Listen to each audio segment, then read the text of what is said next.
Hi, my name is Zach Barton-Slogger, and I'm the Extension Associate for Youth Livestock Programs in the state of Kentucky. Unfortunately, we're not able to meet in person, so we're having to meet virtually for our volunteer certification program. But I'm happy that you're a part of this and that you'll be able to take on your clubs and be able to teach them some livestock knowledge. We're going to go through what's in the livestock kit. We're just going to go from species to species and talk about what's in those kits respectively. A lot of the material will be the same from species to species, but there will be some differences, again, maybe as it depends on, from cattle to hogs or whatnot as we go through this. But we'll start out on beef cattle. I just want to show you some of the materials that you'll see within your livestock kits that are provided at your respective extension offices. So I always think it's real neat to start out with our larger posters here that kind of gives a broad overview of whatever species we're looking at. In this particular sense, we're looking at the external parts of beef cattle, and you can see we have just a picture of a bovine, a bull here, where we're able to, we've got Velcro spots where we can label the different parts of this particular cattle. And so the neat thing about this from you, or for you all as volunteers, is on the back of this here, you'll see where there is a guide for you already, a quick guide, so that way when you go to quiz your club members, it's a quick fix of being able to figure out exactly did they get it right or whatnot. Along those same lines, we have the skeletal anatomy of beef cattle where they can label as well. Again, right on the back there, you can see that there's a quick guide for you as the volunteer leader as well. Moving on, another one, a poster that we have is beef cattle feet and leg structure. Again, it's the same principle here where we have the labeling mechanism.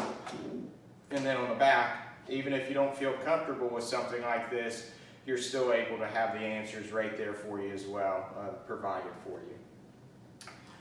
Moving on, some other basic animal science intro type material that you'll find in the kit.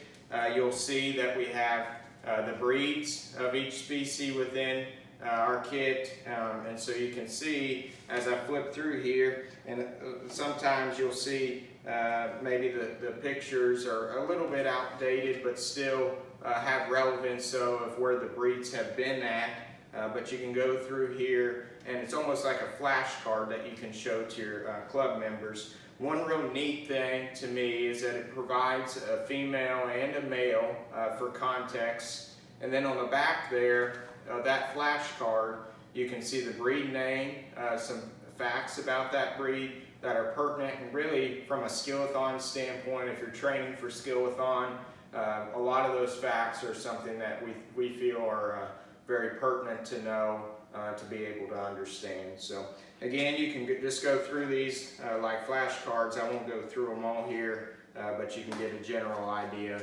of what's in the packet there. Another aspect that you'll find in our kits is the wholesale cuts of your respective species that you're in this particular instance of beef. And you can have the labeling mechanism, again, where you have the quick check sheet on the back.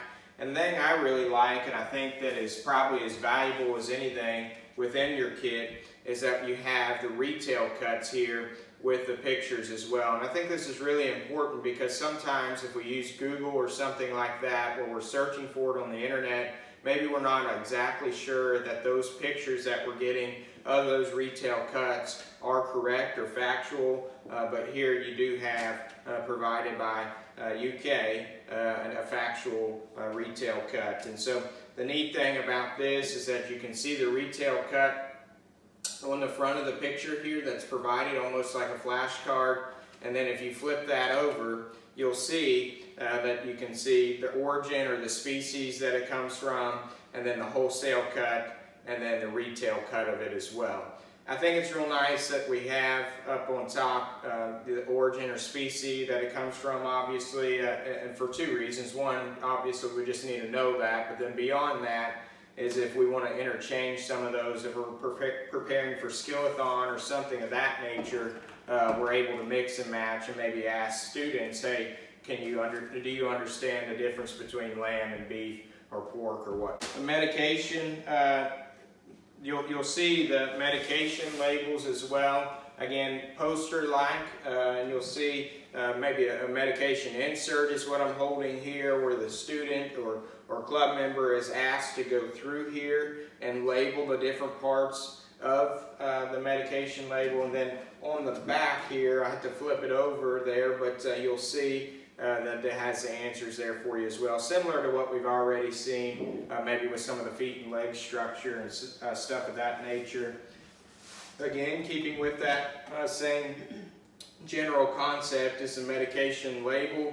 Again, they'll go through, and you'll have Velcro stickies that are provided to you that already have the labels. That's probably a better way to say that. Those are provided in your kits where those students will be able to go through and label.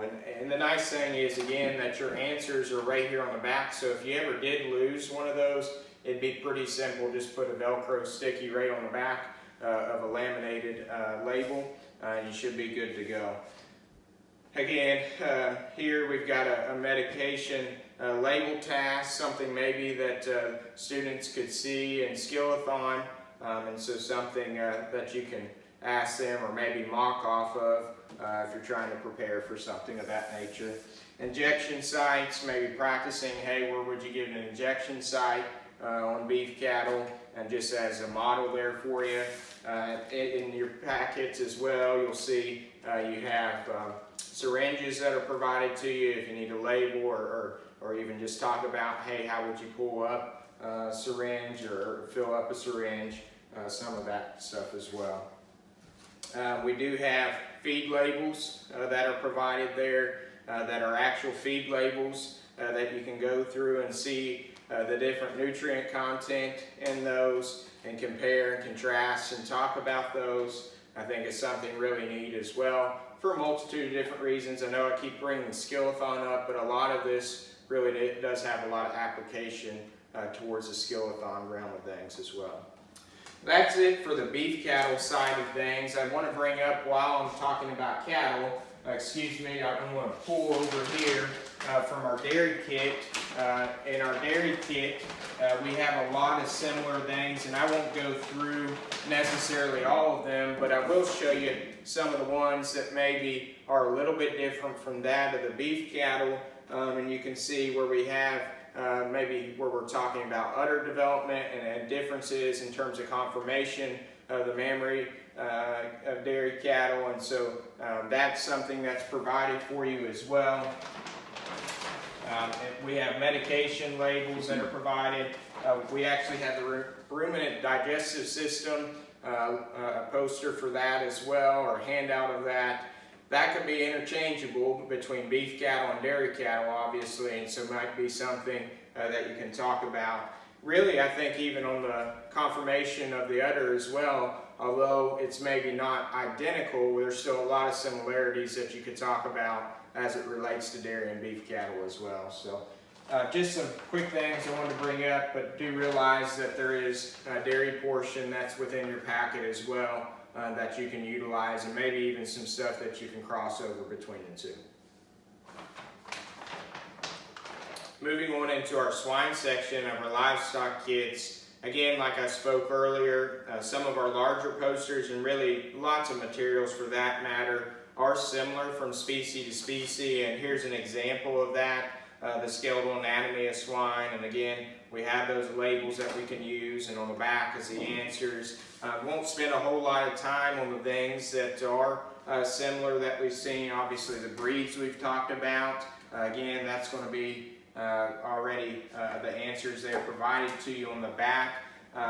You know, again, we've got wholesale cuts that we can look at and label with answers on the back, and then we've got our retail cuts that we can flip through and see the answers on the back as well. One thing that's different on the swine side is we can talk about pork quality standards, maybe a different slide or poster that we haven't seen on other species. On the medication side, again, we can have a task label.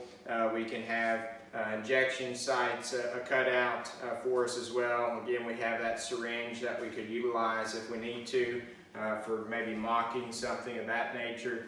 One thing that is very different on the swine side of things is we do have our ear notching system, and we have just a blank pig here where maybe we can use labels to signify where we would notch.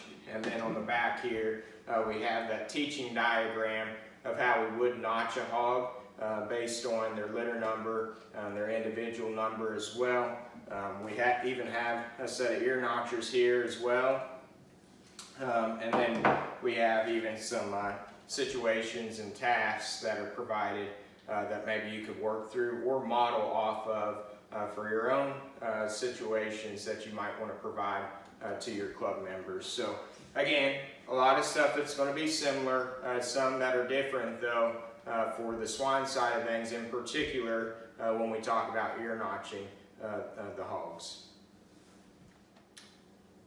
In our sheep section within our livestock kits, again, we have some similarities as far as the external parts of the sheep, where we have our answers there on the back. I will note that it is important to look at some of those differences from species to species, as those terms are going to change. And so we don't need to just get in the habit of thinking everything is going to be the same across species. Here's a skeletal anatomy of the sheep. Again, you can see some of those answers on the back. We have our meat cuts, our wholesale cuts of lamb. And we can see on the back here, I think neat is where it showcases to you lower price cuts and higher price cuts, which is really important, as we know, within the land, within a market land. We can talk about some of the retail cuts as well. Again, very similar to what we've already seen of that on the cattle side of things, and then on the hog side of things. Breeds, I will tell you, I think that sheep breeds are as tough as any, and it takes a lot of time trying to maybe see some of the differences between those. And so, and I think the descriptions on the back are really, really good at maybe figuring out some of those minute differences between those sheep breeds. But again, similar to what we've already seen on 2 other species. We have injection sites. We have a task force that, or task label that has been provided to us. So again, just a lot of the similar type things that we've already been through. Our final species is goats. Relatively maybe new species, although it seems like it's really taken the state by storm here lately, and which is for good reason. But a species maybe we're not always familiar with, but I think it's good to become familiarized with. Again, some of those same things that we've already seen, the external parts, the skeletal anatomy for goats, as well as those 2 large posters. Something maybe a little different now is the top line structure of a goat. We have that, and then on the back here, it gives some differences of what maybe is ideal versus maybe not so much, has those answers for you. Along those same lines, you'll see some feet and leg structure on goats provided to you, and there's 2 parts to that. Some things that we've already seen is that we've talked about breeds with the differences described there on the back to you, like we've seen in 3 species before. We've talked about wholesale cuts with some of those differences there on the back for you. And injection sites on a goat skeleton, and then also a medication task label as well. So some really neat things in there.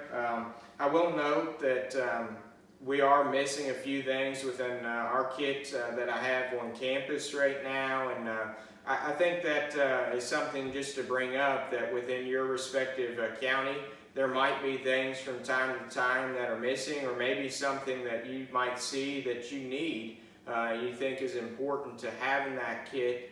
If you identify that, or maybe see, just want to reach out and see if we can get those put in the kits, by all means reach out to myself or reach out to Ashley Osborne so that we can update those kids for you and make sure that you're getting those information that you need to the kids in your club, the people within your community. So just again, what we have to offer within our resource kids.